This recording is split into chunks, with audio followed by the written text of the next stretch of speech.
Tu cuerpo te ha estado ocultando un secreto, y no es uno cualquiera. No es el tipo de secreto con el que te tropiezas por accidente, escondido en una revista de salud o mencionado de pasada por un médico entre consulta y consulta. Es el tipo de secreto que civilizaciones enteras enterraron en las montañas. El tipo de secreto que los monjes susurraban solo a sus alumnos más leales tras años de devoción. El tipo de secreto que la ciencia moderna solo ahora, con manos temblorosas y ojos asombrados, está empezando a confirmar, y está ocurriendo dentro de tu pecho, ahora mismo, mientras respiras, mientras tu corazón late sin pedirte permiso. Algo en tu interior se está apagando, lentamente, en silencio, sin una sola señal de advertencia, sin dolor, sin drama. Solo un oscurecimiento lento y silencioso del sistema de protección más poderoso que jamás recibió tu cuerpo. Y la parte más inquietante, la que debería hacerte detener en seco, es que comenzó en el mismo instante en que dejaste de ser niño. Piensa en ello por un segundo. En el momento en que terminó tu infancia, tu cuerpo empezó a renunciar a algo que quizá nunca recupere del todo. No porque hicieras nada malo, no por una enfermedad o una mala decisión, sino porque la naturaleza, en lo que solo puede describirse como un error de cálculo asombroso, lo diseñó así. Y nadie, ni tus padres, ni tu médico, ni tu escuela, te sentó nunca para decirte, esto es lo que está pasando dentro de ti. Y esto es lo que puedes hacer al respecto. Oculto tras el esternón, detrás del hueso que puedes tocar ahora mismo con las yemas de tus dedos, si presionas suavemente en el centro del pecho, hay un órgano que los antiguos maestros de todas las civilizaciones de la Tierra identificaron como el asiento del espíritu guardián. No compartían el mismo idioma, no adoraban a los mismos dioses. Estaban separados por océanos, por siglos, por formas completamente distintas de entender el mundo. Y sin embargo, todos señalaban exactamente al mismo lugar, el centro del pecho. Y todos decían lo mismo, traducido a través de 1000 lenguas diferentes. Aquí es donde vive tu protección, y la mayoría de la gente deja que muera, sin llegar a saber siquiera que existía. La ciencia moderna acabó dándole un nombre discreto, casi olvidable, para algo profundamente extraordinario, la glándula timo. Y lo que le ocurre a lo largo de una vida humana es una de las historias más silenciosamente devastadoras de toda la biología. Una historia que casi nadie cuenta. Una historia que afecta a cada persona que está viendo esto, sin importar su edad, su salud o todo lo que creía saber sobre su propio cuerpo. Pero aquí está la parte que lo cambia todo. Aquí está lo que ningún libro de texto te dirá.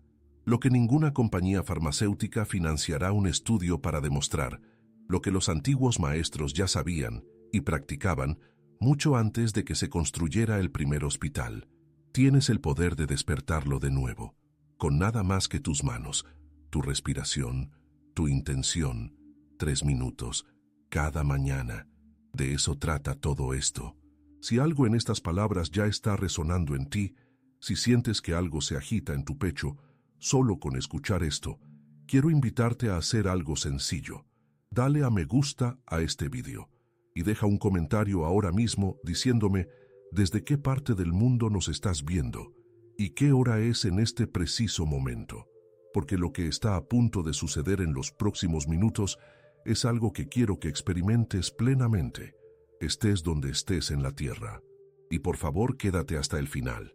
Lo que viene a continuación no es información que quieras perderte, porque no puedes entender el milagro hasta que comprendes de verdad lo que se está perdiendo. Y ahí es exactamente donde empezamos.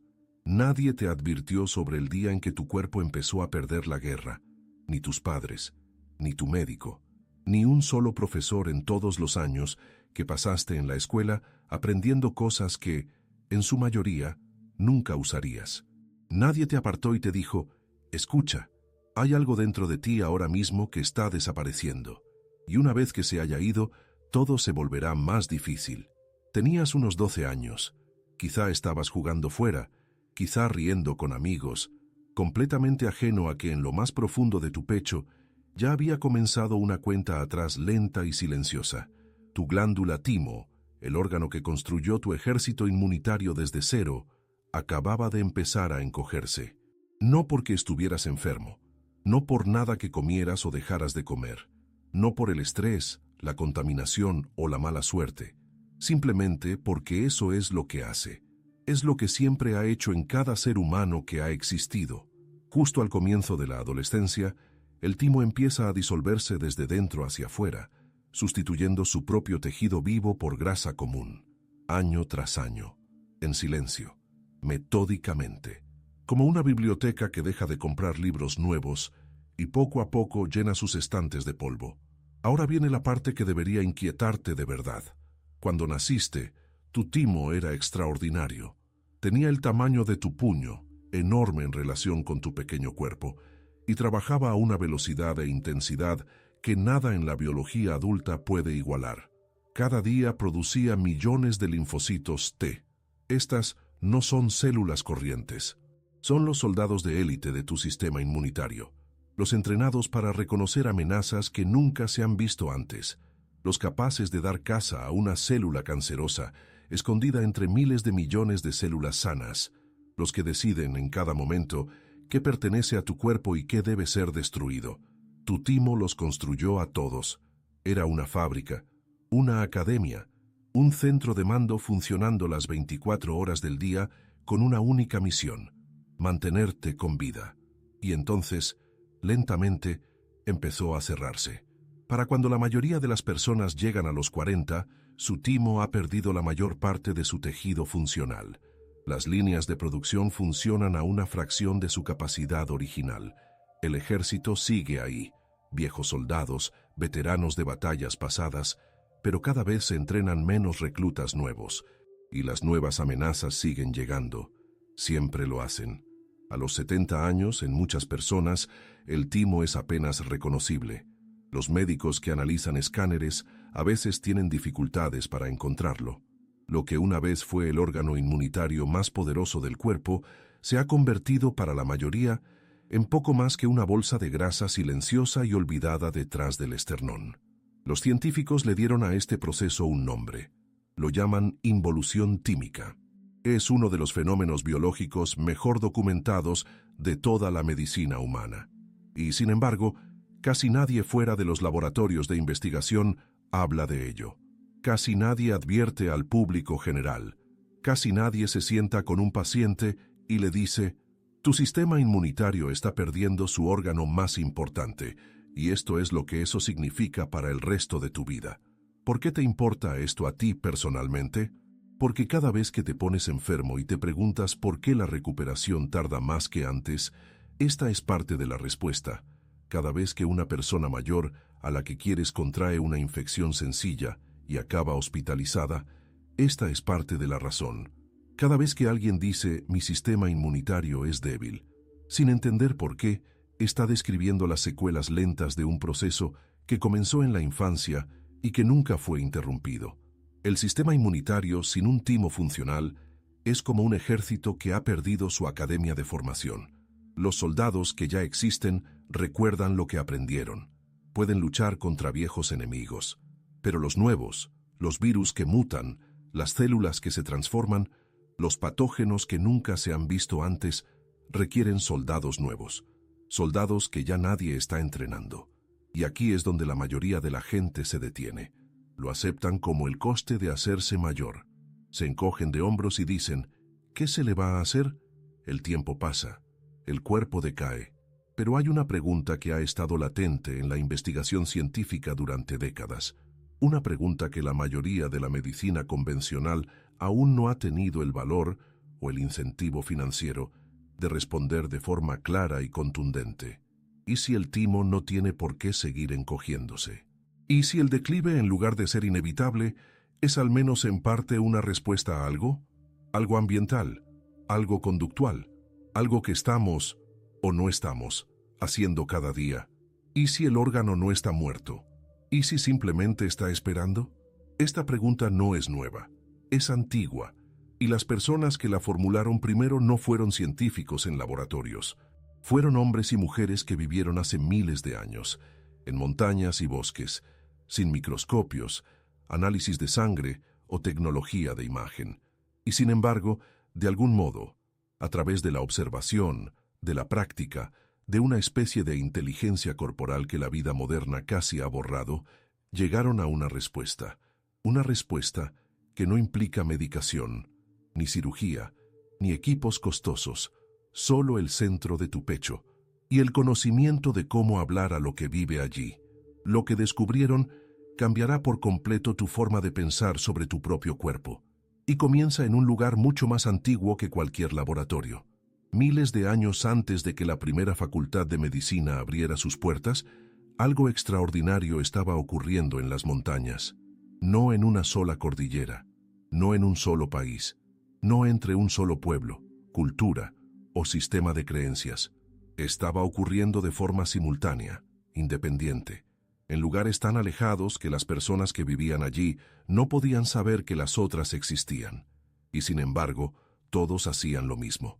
Señalaban el mismo lugar del cuerpo humano. Llegaban a la misma conclusión. Practicaban el mismo acto básico. Ese nivel de acuerdo, a través de tanta distancia y tiempo, no es coincidencia. Eso es la verdad. En las montañas de la antigua China, los monjes taoístas se despertaban antes del amanecer cada día y realizaban un ritual que sus maestros habían transmitido durante generaciones. Se ponían de pie con la columna recta y el pecho abierto, de cara a la luz del alba, y empezaban a golpear rítmicamente el centro de su esternón, no con fuerza, no rápido, solo de forma constante, intencionada, como quien llama a la puerta de forma pausada y deliberada, sabiendo que hay alguien detrás. Llamaban a lo que vivía en ese lugar Wei Qi, el espíritu protector, el escudo invisible que se interponía entre el cuerpo vivo y todo lo que deseaba dañarlo. Creían con total certeza que este escudo podía fortalecerse o debilitarse dependiendo de cómo viviera, respirara y se moviera una persona, y de si se acordaba de despertarlo cada mañana. No se olvidaban, ni una sola vez, durante generaciones. Ahora cruza el Himalaya en tu mente, viaja al sur, hacia la antigua India, donde los maestros yogis se sentaban en profunda meditación y cartografiaban el cuerpo humano no por sus huesos y órganos, sino por sus centros de energía. Llamaron al centro del pecho Anahata, el chakra del corazón, el cuarto centro energético, el puente entre el mundo físico y el espiritual. Y notaron algo que ningún microscopio había confirmado aún, pero que su experiencia directa hacía innegable. Cuando una persona sufre, cuando llega la pérdida, cuando el miedo echa raíces, cuando la vida asesta el tipo de golpe que hace que uno quiera desaparecer, el cuerpo responde cerrándose, los hombros se adelantan, el pecho se hunde hacia adentro, la respiración se vuelve superficial, prudente, pequeña. El cuerpo se pliega sobre su centro más vulnerable como una mano que se cierra en un puño. Y dentro de ese puño cerrado, el timo, aislado, comprimido, privado de circulación, de movimiento, de la señal vibratoria que le dice, todavía eres necesario, sigue trabajando, sigue construyendo. Estas no eran conjeturas primitivas. Fueron miles de años de observación cuidadosa y entregada del cuerpo humano en todas sus condiciones. En el duelo, en el miedo, en la enfermedad, en la salud extraordinaria, en la vejez y en la juventud. Y lo que cada tradición concluyó de forma independiente fue lo mismo. El centro del pecho no es solo anatómico. Está vivo de una manera que va más allá de lo que el ojo puede ver. Y responde a la intención, a la respiración, al ritmo, a la decisión consciente de abrirse en lugar de cerrarse. Aquí es donde la sabiduría antigua y la física moderna se dan la mano de una forma que debería asombrarte de verdad. Tu esternón, el hueso plano que recorre el centro del pecho, tiene una propiedad que los científicos llaman piezoelectricidad. Esto significa que cuando se le aplica presión mecánica, genera una pequeña pero real y medible carga eléctrica. Esto no es una teoría, no es una metáfora, es un fenómeno físico documentado que ocurre en el tejido óseo de todo el cuerpo, y el esternón es particularmente sensible a él. Cuando golpeas tu esternón, no estás simplemente haciendo un sonido, estás generando una señal eléctrica que viaja hacia el interior a través del hueso, hasta el tejido que está justo detrás. hacia el espacio donde vive el timo. Los monjes no estaban realizando un ritual, estaban enviando electricidad a un órgano dormido, solo que lo describían en el único lenguaje que tenían. Piensa por un momento en las personas de tu propia vida. Piensa en alguien que conozcas o hayas conocido que pareciera envejecer antes de tiempo, que se pusiera enfermo a menudo, que nunca se recuperara del todo de una cosa antes de que llegara la siguiente. Y luego piensa en alguien en el otro extremo de ese espectro, alguien que pareciera conservar la vitalidad hasta la vejez, que atravesara las dificultades sin romperse por ellas, que de algún modo se mantuviera abierto, erguido y vivo de una forma que otros no lograban. La diferencia entre esas dos personas rara vez es solo genética, rara vez es solo dieta o ejercicio. Hay algo más sutil, algo en cómo se comportaban, en cuanto de sí mismos permitían que permaneciera abierto al mundo. Las tradiciones antiguas lo vieron claro. La apertura no es debilidad, la apertura es la condición necesaria para la curación. Antes de seguir adelante, quiero hacer una pausa y preguntarte algo. Si este mensaje está calando en tu cuerpo, no solo en tu mente, sino en algún lugar más profundo, quiero que escribas algo en los comentarios ahora mismo. Escribe exactamente estas palabras: despierto mi escudo interno y mi fuerza vital. No porque sea un eslogan, sino porque el acto de escribirlo, de reclamarlo, de declararlo, eso es, en sí mismo, el comienzo de la práctica. Es el primer golpe en la puerta. Y si te sientes llamado a profundizar, si algo en ti reconoce lo que se está diciendo aquí, busca el botón en algún lugar de esta pantalla.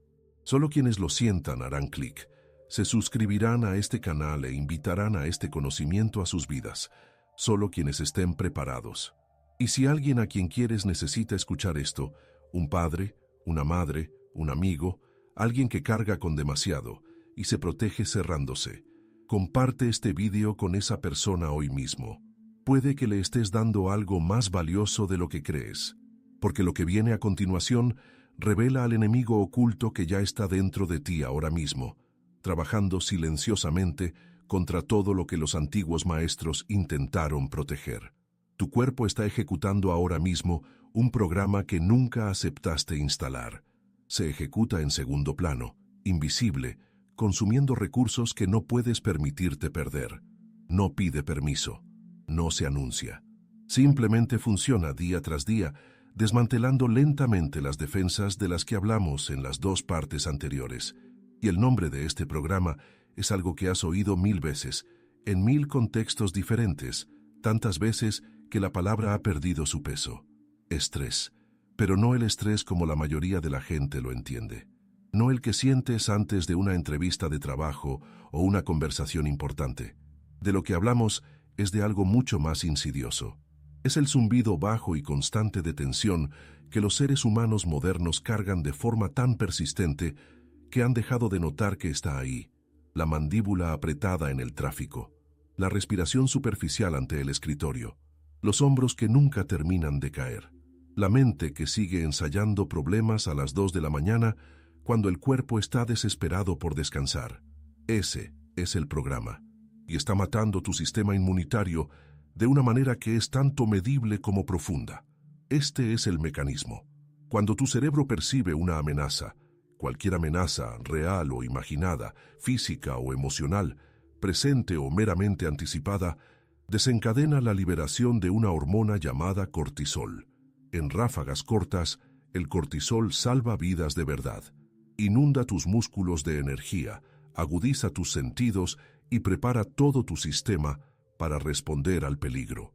Fue diseñado para emergencias, para el momento de crisis real, para el tipo de amenaza que dura minutos, no meses. Pero tu cerebro, por muy sofisticado que sea, tiene un fallo crítico. No sabe distinguir entre un depredador y un problema. Responde a un correo electrónico difícil con la misma cascada química que produciría si estuvieras cara a cara con algo que quisiera matarte. Responde a la preocupación financiera, a la tensión en las relaciones, al ruido implacable de las noticias, al simple hecho de llegar tarde. Todo ello activa el cortisol. Y como estas cosas nunca se detienen del todo, el cortisol tampoco se detiene nunca. Ahora pregúntate esto: ¿cuándo fue la última vez que te sentiste completa, genuina y profundamente a salvo? No solo físicamente a salvo, realmente seguro. El tipo de seguridad en el que tus hombros podrían bajar del todo, donde tu respiración podría entrar hasta el fondo, donde tu mente podría estar totalmente tranquila sin esfuerzo. Para la mayoría de la gente, esa sensación es rara. Para algunos, es casi un recuerdo. Y mientras esa sensación ha estado ausente, el cortisol ha estado presente, constantemente. Y el cortisol, en dosis sostenidas y crónicas, hace algo al sistema inmunitario que debería dejar helada a cualquier persona que lea esto. Destruye los linfocitos T, las mismas células que tu timo trabajó tan duro para producir. Los soldados de élite, de los que hablamos al principio. El cortisol no se limita a frenar su producción. Activa activamente un proceso llamado apoptosis, muerte celular programada, en los linfocitos T, que ya están maduros y funcionando. Tu propia hormona del estrés está ordenando a tus células inmunitarias que se autodestruyan. Deja que eso repose un momento. Lo mismo que tu cuerpo libera para protegerte en un momento de peligro, está con el tiempo eliminando al ejército que te protege de todo lo demás. Es una de las ironías más trágicas de toda la biología humana. Y explica algo que la medicina ha observado durante décadas, pero que rara vez comunica con claridad a los pacientes. Las personas con estrés crónico se ponen enfermas con más frecuencia, se recuperan más lentamente y envejecen más rápido a nivel celular. Esto no es una conexión vaga, es una cadena biológica de causa y efecto directa y documentada. Pero aquí es donde la historia da un giro que los antiguos maestros comprendieron mucho antes de que cualquier laboratorio lo confirmara. Notaron algo sobre el cuerpo bajo estrés que iba más allá de la química. Notaron su forma. Una persona que vive con miedo crónico no solo se siente diferente, se ve diferente. El cuerpo se reorganiza físicamente en torno a la experiencia de sentirse amenazado. El pecho se cierra, la columna se curva, la respiración se acorta. Todo el frente del cuerpo, el frente blando y vulnerable, se vuelve vigilante, protegido, retraído hacia adentro y alejado del mundo.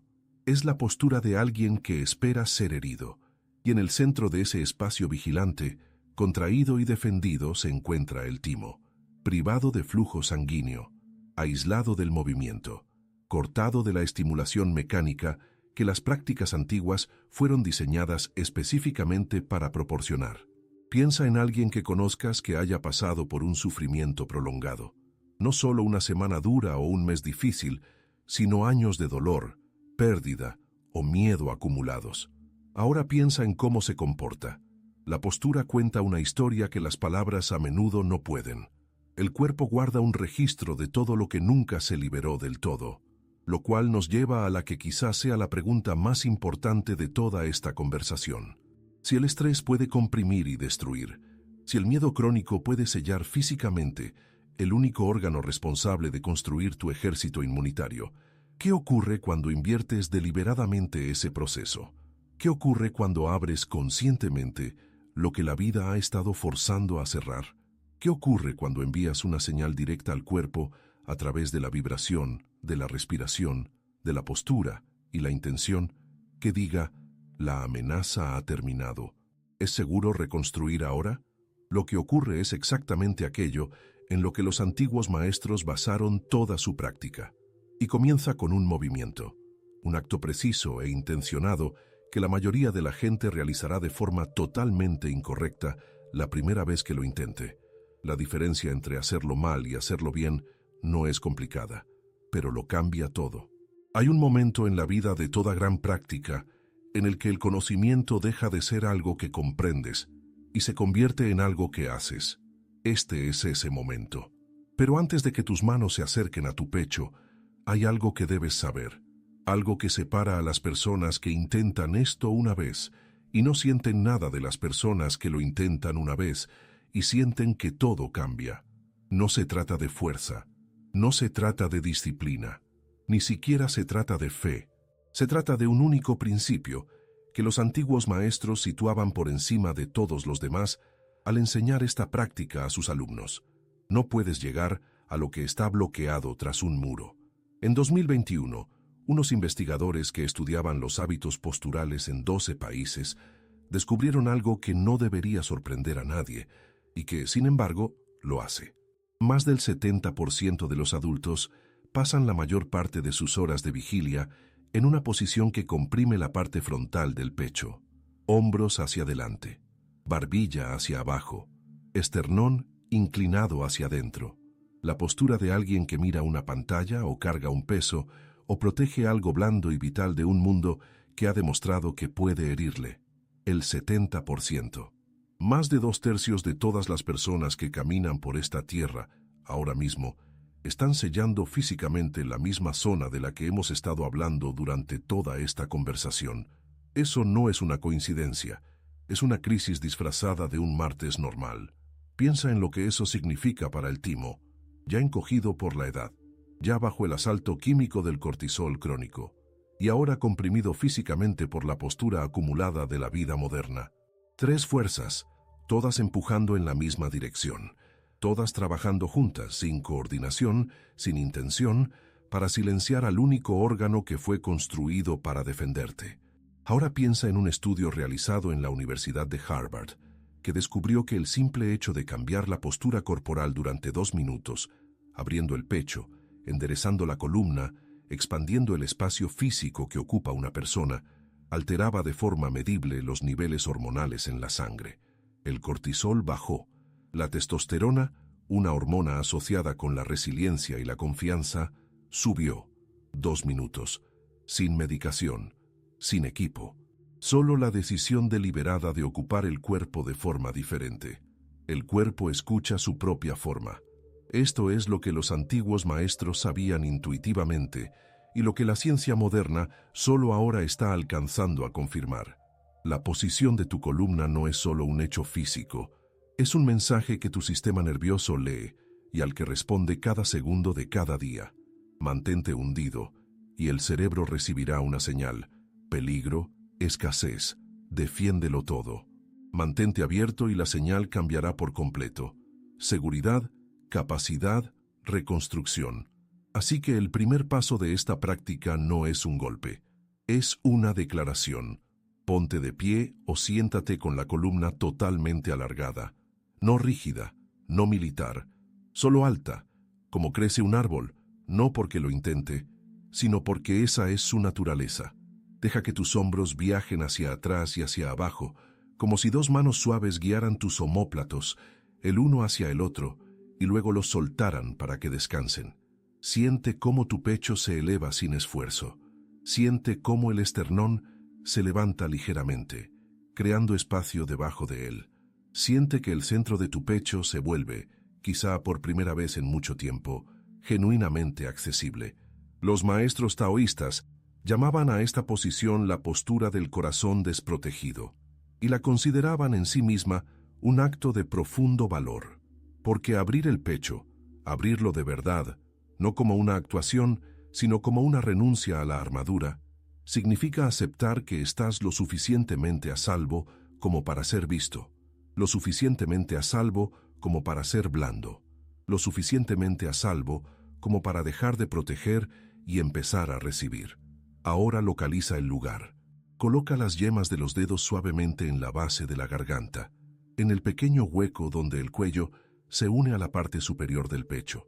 Desde ese punto, desciende aproximadamente el ancho de 2 dedos.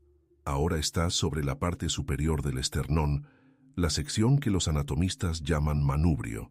Directamente detrás de este punto, anidado en el tejido blando entre el hueso y el corazón, es donde descansa el timo. Este es tu destino. Esta es la dirección que has estado buscando. Tu mano se convierte ahora en un instrumento, no en un martillo, no en una palma plana dando un bofetón. Piensa más bien en un músico, concretamente en un percusionista que entiende que el sonido no vive en el golpe en sí, sino en el momento en que la mano se retira y permite que el tambor vibre libremente. Utiliza las yemas de los dedos agrupadas de forma relajada, o un puño suave con los nudillos rozando apenas la superficie. El contacto debe ser lo suficientemente firme como para crear resonancia, pero lo suficientemente relajado como para permitir que la vibración viaje hacia el interior en lugar de detenerse en la piel. Aquí está el detalle que la mayoría de la gente pasa por alto por completo y que lo cambia todo. No estás creando ruido para la habitación. Estás creando una vibración para el tejido que hay bajo el hueso. La resonancia debe viajar hacia el interior, florecer detrás del esternón y llegar al órgano que espera al otro lado. Sabrás cuándo has encontrado la presión y el ángulo adecuados porque lo sentirás de forma diferente. No en la superficie, dentro. Un calor, un zumbido que parece venir de algún lugar más profundo que la piel. Una sensación que se parece menos al sonido y más a que el cuerpo recuerda algo que había olvidado. Experimenta hasta encontrar esa sensación. No tardarás mucho. El cuerpo está extraordinariamente dispuesto a responder cuando por fin le hablas en el lenguaje adecuado. Para el ritmo, golpea en un patrón constante y pausado. Un latido, luego otro, consistente, calmado, como un corazón que ha encontrado su paz. Mantén esto durante 1 a 3 minutos. Esto no es una prueba de resistencia, es una señal precisa e intencionada, un mensaje enviado hacia adentro. Pero el golpeteo por sí solo, por muy potente que sea, representa solo 1/3 de lo que hace que esta práctica funcione. Los otros 2/3 viven en un lugar donde la mayoría de la gente nunca piensa en mirar, y sin ellos, la puerta se abre solo a medias. Aristóteles escribió una vez que el alma es la forma del cuerpo, no algo separado de él, no algo atrapado en su interior, sino su forma misma, el principio organizador que determina cómo vive, cómo se mueve, cómo sana. Él no sabía nada del timo. No tenía un nombre para los linfocitos T, el cortisol o la psiconeuroinmunología, pero comprendió algo que la mayoría de la gente moderna ha olvidado por completo, que la vida interior y el cuerpo físico no son dos cosas separadas manteniendo una conversación. Son una sola cosa, expresándose en dos direcciones a la vez.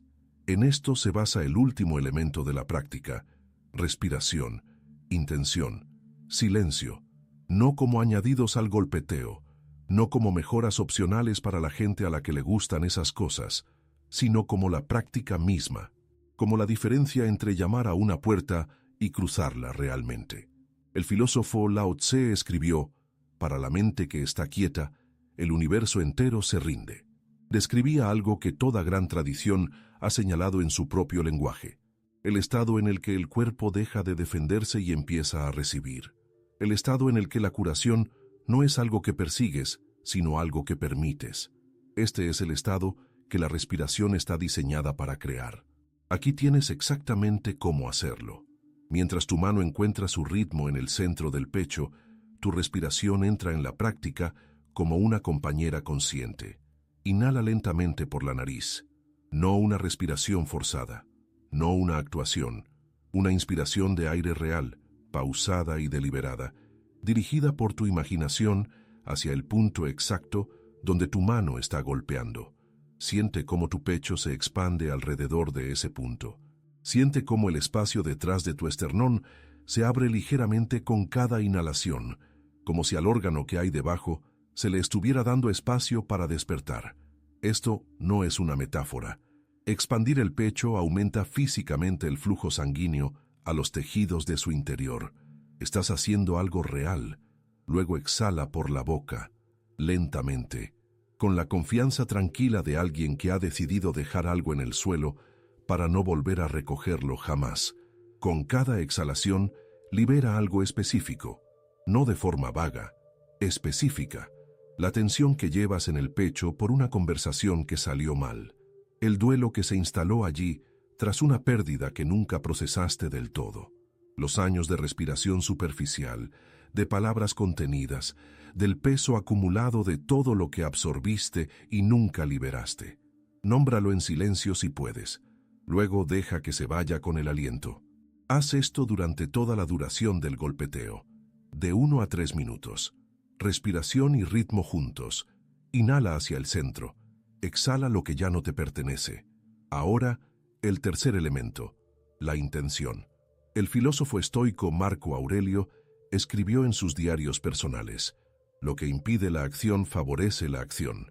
Lo que se interpone en el camino se convierte en el camino. Describía la práctica de volverse directamente hacia la dificultad en lugar de alejarse de ella, de usar lo mismo que te bloquea como instrumento de tu propio avance. Esto es precisamente lo que hace la intención dentro de esta práctica. Mientras tu mano golpea y tu respiración fluye, tu mente recibe una tarea clara. Mira el timo, no como un diagrama médico, como algo vivo, como una brasa que ha estado cubierta de ceniza durante años, no extinguida, solo esperando. Mira cada golpe como un soplo de viento sobre esa brasa. Mira cada inhalación como oxígeno, alimentando un resplandor que se hace más fuerte. Observa cómo aumenta la luz, de un punto a un calor, a una sensación de vitalidad expansiva que comienza en el pecho y se desplaza hacia los hombros, los brazos, las manos, la sangre. Siéntelo. Esta instrucción importa más que cualquier otra. La investigación que surge de la psiconeuroinmunología es clara. El sistema nervioso no responde a las palabras, sino a la experiencia sentida, no a pensamientos sobre la curación, sino a la sensación real de la misma. Así que no pienses en la imagen, entra en ella. Vive dentro de ella durante esos 3 minutos como si ya fuera verdad, porque en el sentido más importante, lo es. Aquí tienes tu plan práctico, algo concreto que puedes empezar mañana por la mañana antes de que el día tenga la oportunidad de alejarte de ti mismo. Despiértate antes de echar mano al móvil. Siéntate o ponte de pie al borde de la cama. Tómate 30 segundos para alargar la columna y abrir el pecho. Encuentra el punto en tu esternón. Golpea durante 1 a 3 minutos con un ritmo constante y sin prisas. Respira deliberadamente hacia el centro con cada inhalación y libera algo específico con cada exhalación. Mantén la imagen de la brasa convirtiéndose en luz. Cuando termine el golpeteo, coloca ambas palmas planas sobre